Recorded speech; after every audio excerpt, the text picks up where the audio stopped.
বিশ্বে বাড়ছে প্রযুক্তির দৌড়, সেই সাথে উচ্চশিক্ষায় এর পরিসরও বাড়ছে।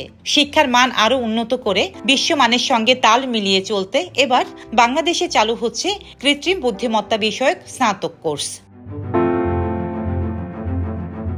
বর্তমান বিশ্বের অবস্থা এমন হয়ে দাঁড়িয়েছে যে জুতো সেলাই থেকে চণ্ডীপাঠ সবখানি কৃত্রিম বুদ্ধিমত্তার দখলদারি।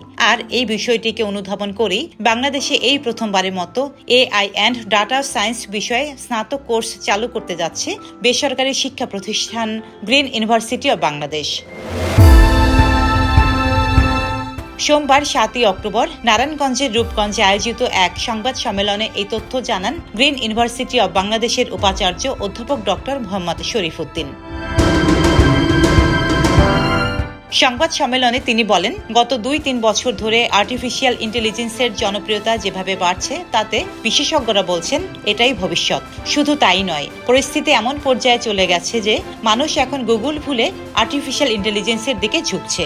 এটা নিয়ে আমাজনের মতো আন্তর্জাতিক IT প্ল্যাটফর্ম থেকে বেসিক কোর্সও অফার করা হচ্ছে, যাতে আগামী দিনে প্রতিযোগিতার বাজারে নিজেকে তুলে ধরা যায়।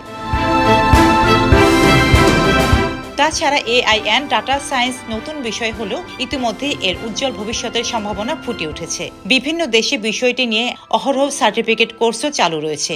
আগামীতে যদি চতুর্থ শিল্প বিপ্লব, পঞ্চম শিল্প বিপ্লবের চ্যালেঞ্জ মোকাবেলা করতে হয়, তবে সায়েন্স ইঞ্জিনিয়ারিং পড়ুয়া শিক্ষার্থীদের জন্য AI অবশ্যম্ভাবী। ডেস্ক রিপোর্ট, সাম্প্রতিক দেশকাল।